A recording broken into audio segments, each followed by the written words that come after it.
Good afternoon friends. आज हम आपके सामने बीए पार्ट 1 का एक नया चैप्टर यूनिट नंबर 4 की एक नई पोएम के साथ में आया हूँ। कल मैं रिकॉर्डिंग नहीं कर पाया, ठीक है, तो उसके लिए आई एम सॉरी। अब आपकी वापस एक नई पोएम है और हमारी जो यूनिट नंबर 4 हमारी जो बीए पार्ट 1 में जो न्यूज़ अपना जो सेमेस्टर सिस्टम के अनुसार जो सिलेबस है उसके अनुसार बीए पार्ट 1 की ये पोएम है, ठीक है, जिसमें हमारा जो पेपर नंबर 1 होगा, जो सेमेस्टर नंबर 1 होगा, उसमें पोइट्री है। पोइट्री सेक्शन के अंदर ये यूनिट नंबर 4 की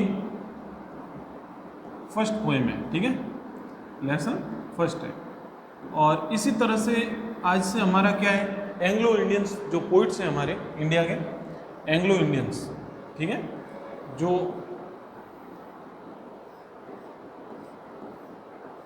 एंग्लो इंडियंस पोइट हैं उनकी शुरुआत होगी हमारे, ठीक है, एंग्लो इंडियंस पोइट की हमारी क्या है, शुरुआत होगी। तो हमारा जो पोएम है इसका क्या नाम है, हार्प ऑफ इंडिया, ठीक है।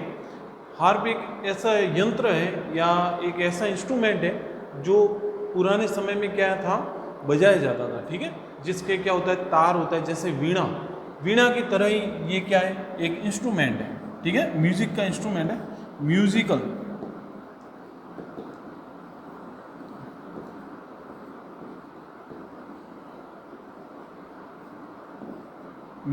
इंस्ट्रूमेंट है, ठीक है।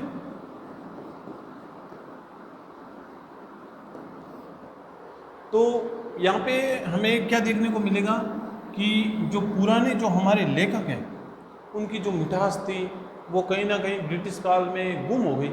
तो उसी के बारे में हमारे जो पोइट हैं हेनरी एल डेज़ियरो, वो क्या है, उनके बारे में बता रहे हैं, जो कि हम इस पोएम के अनुसार पढ़ेंगे।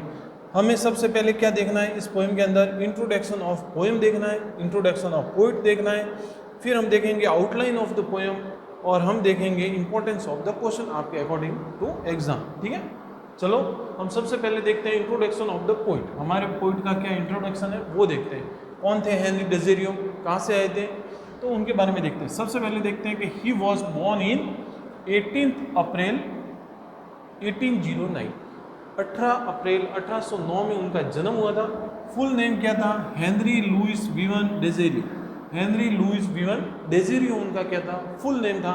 उसके बाद देखते हैं कि उनकी जो स्कूलिंग है, his early schooling for his liberal approach to education, जो अर्ली एजुकेशन था वो बड़े ही इनके अच्छे तरीके से हुआ था, जो ताकि इनको माना जाता है कि उस समय जो इनके माता पिता थे उन्होंने बड़े ध्यान के साथ उनकी अच्छी एजुकेशन, इनकी जो अर्ली एजुकेशन था, जो प्राइमरी एजुकेशन होता है, वो बहुत ही अच्छे ढंग से किया हुआ है। फिर हम देखते हैं कि he was an Indian poet, वो एक भारतीय पोइट थे, and assistant headmaster of Hindu college Kolkata, Kolkata के असिस्टेंट कहते हैं, असिस्टेंट हेडमास्टर थे, वहाँ पे इन्होंने क्या की, जॉब की, ठीक है। और ये स्पेशली कोलकाता से बिलोंग करते हैं, ठीक है, कोलकाता से बिलोंग करते थे ये। फिर हम देखेंगे कि he was a radical thinker, वो बड़े ही चालाक, बड़े ही कहते हैं ना एकदम यूँ जैसे सोचने, मतलब बहुत ही समझदार टाइप के व्यक्ति थे of his time, and one of the first Indian educator to disseminate western learning and science among the young man of Bengal. ये एकमात्र ऐसे व्यक्ति थे उस समय जिन्होंने पाश्चात्य जो संस्कृति थी उसको सपोर्ट किया था या उसको पढ़ा था, ठीक है। ये जो पाश्चात्य जो लिटरेचर था, जो इंग्लिश लिटरेचर था, जो हमारा कहते हैं कि वेस्टर्न लिटरेचर था, उसको पढ़ने वाले एकमात्र व्यक्ति थे उस समय young man of Bengal, Bengal के अंदर वो एकमात्र ऐसे व्यक्ति थे। फिर हम देखते हैं कि long after his early death his legacy lived among her his farmer student who came to be known as the young Bengals, and many of whom become a prominent in social reform, law and journalism। यहाँ पे देखते हैं कि इन्होंने कहा कि long after early death, इनकी जब जल्दी ही इनकी क्या हो गई थी, डेथ हो गई थी, लेकिन इनकी लेजेसी इतनी इम्पोर्टेंट थी कि जो हमारे जो स्टूडेंट थे फॉर्मर, वो आज भी इनको क्या करते हैं, याद करते हैं। और उनमें से बहुत सारे स्टूडेंट आज भी उनके द्वारा सिखाए गए जो सोशल रिफॉर्मर हैं, जो लॉ है, जो नियम कायदे थे और जो पत्रकारिता जिसमें आज भी वो बच्चे काम कर रहे हैं, इनके द्वारा सिखाए गए। ये माना जाता है कि इन्होंने बहुत ही कम उम्र में बहुत कुछ वहाँ पे बंगाल में दे के चले गए थे और ये आइडल भी माने जाते हैं वहाँ के जो युवा थे उनके लिए, ठीक है।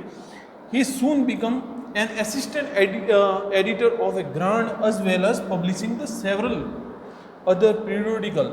वो बहुत ही जल्दी एडिटर बन गए थे एक पत्रकारिता में, ठीक है, एडिटर बन गए। और अजील उन्होंने बहुत सारे जो पीरियोडिकल आते थे, जो एपिसोड्स आते थे, बहुत सारे जो साप्ताहिक पेपर आते थे, बहुत सारी मैगजीन्स आती थी, उसके अंदर इन्होंने क्या था, काम करना शुरू कर दिया था।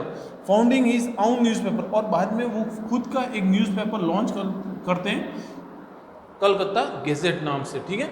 फिर हम देखते हैं his poems are regarded an important landmark in history of periodic poetry, ठीक है। ये कहते हैं कि इनकी जो पोएम्स हैं वो इतना इम्पोर्टेंट लैंडमार्क कर रही है, इतना इम्पोर्टेंट काम करती हैं इंडियन हिस्ट्री के अंदर कि उनको स्पेशली आज भी क्या कहते हैं, to India my native land and the fakir of a Jungheera is poem were influence by romantic poetry. ये जो दो पोएम थी, to India my native land और द फकीर ऑफ जंगीरा, ये दो ऐसी पोएम थी जो कि रोमांटिक इरा से कंपेयर थी, जो कि स्पेशली इंग्लैंड के अंदर चलता था। And specially those poet like Lord Byron से प्रभावित थे ये व्यक्ति, रॉबर्ट साउथी से प्रभावित थे ये व्यक्ति। उस समय ये रोमांटिक इरा से ये जुड़े हुए थे और इन्होंने दो पोएम पब्लिश की थी, to India my native land and the fakir of a Jungheera. ये दो पोएम ऐसी थी जो इन्होंने उस समय पब्लिश करवाई थी, ठीक है। फिर कहते हैं कि द डेजरियो डाइड ऑफ ए क्लोरा नाम की एक बीमारी हो गई थी जिससे इनकी मौत हो गई थी 22 वर्ष की एज में। 26 दिसंबर 26 दिसंबर 1831 को इनकी डेथ हो जाती है कोलेरा से 22 वर्ष की एज में। कहाँ पे? कलकत्ता में। His body was buried in South Park Street Cemetery। South Park Street cemetery Calcutta के अंदर एक जगह है, वहीं पर ही इनका क्या हो गया है, इनको दफनाया गया, या वहीं पर ही इनका क्या है, ग्रेव है, ठीक है, वहीं पर ही इनकी समाधि आज भी मौजूद है। तो ये था हमारा हेनरी डेज़िरियो का एक छोटा सा इंट्रोडक्शन। फिर देखते हैं कि इंट्रोडक्शन ऑफ ए पोएम के अनुसार हमारा जो ये पोएम क्या बताना चाहती है हमें। फिर देखते हैं the poem harp of India was written by Henry डेज़िरियो। हार्प ऑफ इंडिया किसके द्वारा लिखी गई है? हेनरी डेज़िरियो। Who leads the young Bengal movement. Henry डेज़िरियो ऐसे व्यक्ति थे जो उस समय बंगाल आंदोलन को क्या करते हैं, लीड करते हैं। फिर देखते हैं and is also known as the first modern English poet of India. ये सब इंग्लिश के पहले मॉडर्न पोइट के नाम से भी जाने जाते हैं, ठीक है।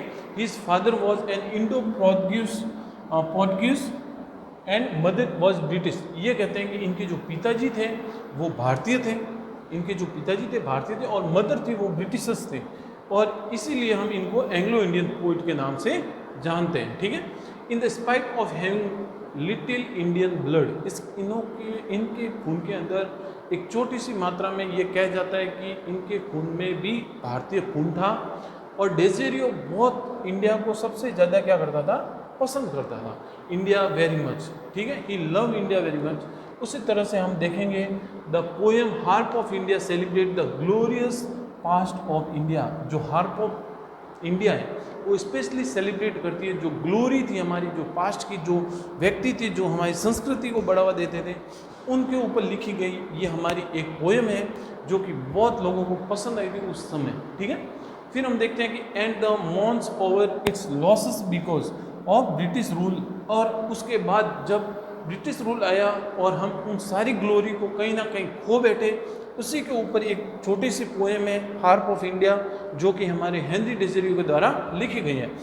And with the hope that she will regain its glory. और वो आशा करते हैं कि मैं ये पोएम लिखने के बाद या काश मैं ऐसा कर पाऊँ कि इस ग्लोरी को मैं एक बार वापस इस भारत के लिए लेके आऊँ। द पोइट यूजेस हार्प, यहाँ पे हार्प जो इंस्ट्रूमेंट है जो पुराने समय में चलता था, बहुत ही स्वीट उसकी साउंड आती थी, उसको क्या किया है, उन पुराने व्यक्तियों के लिए यहाँ पे सिंबल किया है कि जैसे ही वो स्वीट थी उसी तरह से उनकी भी जो काम थे, जो पोइट्री थी, उनके जो वर्क्स थे वो भी इतने ही स्वीट थे। ठीक है, a symbol for that the Indian poets who were earlier famous but under the British rule they are suffering. और ब्रिटिश रूल के अंडर में जो पुराने जो हमारे पोइट्स थे वो आज क्या कर रहे हैं, कहीं ना कहीं सफ़र कर रहे हैं। ठीक है, फिर देखते हैं कि the poem is a sonnet. ये जो पोएम है ये एक क्या है, सोनेट है 14 लाइन का। ठीक है, ये जो पोएम है ये क्या है, एक सोनेट है। ये पोएम क्या है, एक सोनेट है। However it is different from the traditional sonnet. ये खासकर से जो हमारे ट्रेडिशनल सोनेट होते हैं उससे थोड़ा सा डिफरेंट है। And has a rhyme scheme A B B A B C D C B B. ये इसकी क्या है, एक राइम स्कीम है, आप देख सकते हो यहाँ पे। ठीक है, बहुत ही शानदार पोएम है हेनरी डेज़िरियो की उस समय की। There are mainly 2 section, 2 section है इसके अंदर। इन द पोएम 2 पैराग्राफ देखने को मिलेंगे। In the first section the poet lament, poet दुख जता रहा है वो लॉसेस को, जो ग्लोरी, जो हमारे भारत की जो ओरिजिनल जो ग्लोरी थी वो कहीं ना कहीं क्या हो गई है, गुम हो गई है, उसके बारे में लॉसेस के लिए वो पछतावा कर रहा है। और सेकंड सेक्शन में वो क्या कर रहा है, आशा करता है कि वो ग्लोरी कभी ना कभी मेरे अनुसार या कभी ना कभी वापस इस भारत में आए, ताकि वो इस इंडिया के बारे में वापस से वही बातें लिखे जो पहले के समय लिखी जाती थी। ये आशा करता है। पहले पार्ट में तो क्या आशा करता है कि जो पुरानी जो ग्लोरी थी वो कहीं ना कहीं भारत की गुम हो गई है, और मैं आशा करता हूँ कि जो ग्लोरी गुम हो गई है वो क्या है, will be back.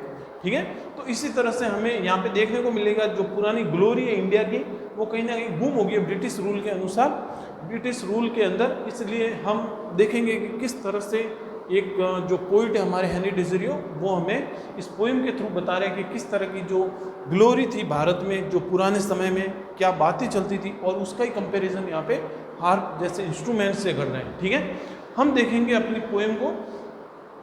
Outline of the poem, outlines of the poem है harp here refers to the poets whose poetry and melodies were sweet. यहाँ पे हार्प किसको रिफर कर रहा है, एक पोइट्स को रिफ़र कर रहा है जो पुराने पोइट्स थे हमारे इंडिया के, उनको रिफर्स कर रहा है कि उनकी जो पोइट्री थी, उनकी जो मेलोडीज थी वो बहुत ही स्वीट थी। Who have lost their glory in A British rule, और वो आज क्या हो गया, लॉस हो गई है कहाँ पे, ब्रिटिश रूल के अंदर। एंड दस दे आर अनस्टन, और अब वो कभी भी वापस नहीं बजेगी, या वो इंस्ट्रूमेंट कभी भी अब नहीं बज सकता, या वो ग्लोरी वापस कभी भी भारत में नहीं आ सकती।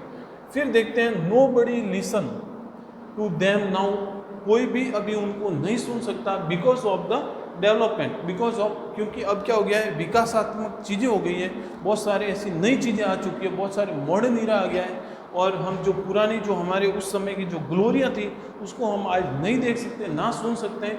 And the modernity due to intervention of the British, और जो ब्रिटिश आए वो एक मॉडर्निटी लेके आए, उस मॉडर्निटी के अंदर जो हमारी ओल्ड चीज़ें थी वो कहीं ना कहीं गुम हो चुकी है, और हम उन्हें कभी भी वापस नहीं सुन सकते। And even little hope and struggle cannot make them right again, और मेरे द्वारा छोटा सा एक होप, मेरी आशा या मेरे द्वारा की गई मेहनत उन्हें एक बार फिर से लाने के लिए मजबूर नहीं कर सकती। ठीक है, तो वो कहता है कि हम उन लोगों को वापस नहीं ला सकते, मेरा अगर स्ट्रगल भी अगर मैं कर लूँ तो भी मैं उन लोगों को वापस नहीं ला सकता, क्योंकि वो अब कहीं ना कहीं क्या हो गए, गुम हो चुके हैं, वो कहीं ना कहीं डेड हो चुके हैं। फिर देखते हैं कि साइलेंस, उनका जो साइलेंस है यहाँ पे, जो उनकी चुप्पी है, to refer the metaphorical death, वो एक प्रकार की मेटाफोरिकल डेथ यहाँ पे रिलेट कर रही है या रिफ़र कर रही है कि किस तरह से वहाँ की जो उनकी जो पोइट्रियाँ हैं, उनका जो काम है,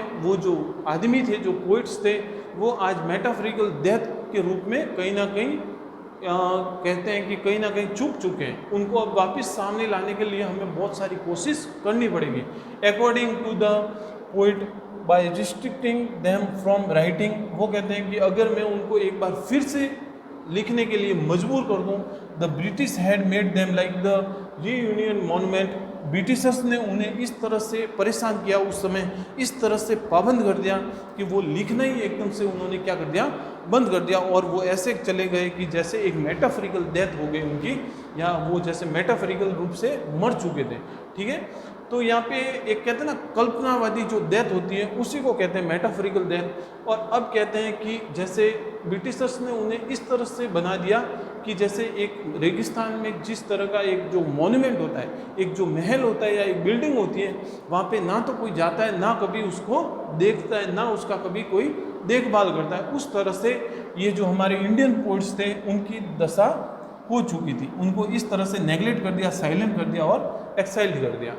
फिर हम देखेंगे, ये था हमारा पार्ट नंबर 1, जिसमें ये क्या कर रहा है, आशा कर रहा है कि वो वाले लोग जो पुराने समय में भारत के लिए बहुत सारा इम्पोर्टेंट काम करते थे, बहुत सारी मेन वर्क्स करते थे, उनके लिए उनकी ग्लोरी थी हमारी इंडिया की प्रशंसा में 4 चांद लगाते थे, वो सारे व्यक्ति अब कहीं ना कहीं ब्रिटिश रूल के कारण क्या हो गए, गुम हो चुके हैं।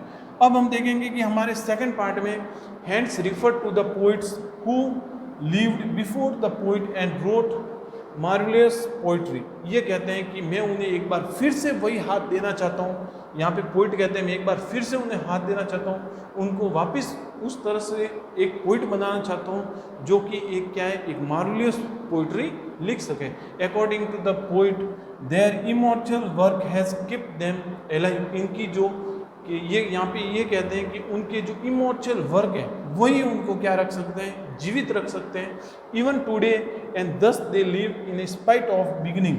और ये कहते हैं कि अगर हम उन्हें वापस से वो हाथ दे दें या वापस से उनको वो काम करना शुरू करवा दें चाहे, तो वो वापस से वो वर्क कर सकते हैं, लेकिन वो आज ये काम नहीं कर सकते क्योंकि वो उनको कहीं ना कहीं वो चुक चुके हैं, वो सारी चीज़ें भूल चुके हैं कि अब उनसे वापस से वो काम नहीं होगा। लेकिन वो कहते हैं कि अगर हम वो काम करवा दें तो वो क्या है, वापस जिंदा हो सकते हैं। ठीक है, वो वापस ऐसे जैसे कि जहाँ से वो अपन कह रहे हैं कि वो एक मॉन्यूमेंट की तरह डेजर्ट में पड़े, उस तरह वहाँ पे वापस से वो ये कहते हैं ना कि एक लिविंग बीइंग की तरह ये रचनाएं कर सकते हैं, क्योंकि उनकी लिविंग बीइंग क्या है, उनकी पोइट्री, उनके काम, उनकी सांसें, उनकी कविता उनके काम में बसती है। इसलिए हम उन्हें एक बार फिर से क्या कर सकते हैं, उनको लिखा के शुरुआत करवा सकते हैं। फिर in the end the poet say that now that they are dead. अब लास्ट में हमारे पोइट कहते हैं कि वह पूरी तरह से डेड हो चुके हैं। ही डिजायर, वो इच्छा करता है कि to review that literature and thus bring the glory of India culture back which is lost now. और वो आशा करता है कि काश में ये जो पुराना जो भारतीय साहित्य है, मैं उनको वापस एक बार से पुनः यहाँ भारत में ला सकूँ। The glory of Indian culture, मैं भारतीय संस्कृति की जो ग्लोरी है, जो चकाचौंध है, उसको वापस ला सकूँ बैक, लेकिन which is lost now, but वो सारी चीज़ जो आज गुम हो चुकी हैं, उन सारी वस्तुओं को मैं वापस से एक बार भारत में लाना चाहता हूँ, मैं अपने देश में लाना चाहता हूँ, बिकॉज मैं बहुत सारा प्यार करता हूँ, यहाँ का हर भारतीय उसको प्रेम करता है। तो मैं उन ग्लोरी, उन पोइट्स को वापस लाना चाहता हूँ जो डेड हो चुके हैं। काश मैं ये सब कर सकता है। तो यहाँ पे क्या करता है, जो हेनरी डेसिरियो एक इच्छा करता है, एक डिज़ायर रखता है, ठीक है, लेकिन वो अभी इम्पॉसिबल है।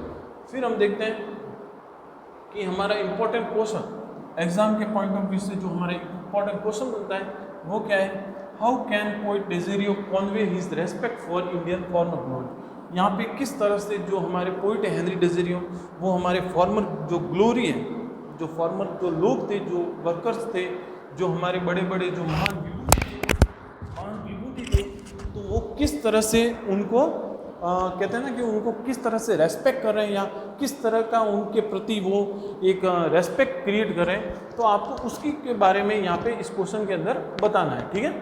आई होप कि आपको ये पोएम पसंद आई होगी और हम आगे इसी तरह से हमारी जो अगली पोएम होगी हम आपके सामने बुधवार को मैं लेके आऊँगा।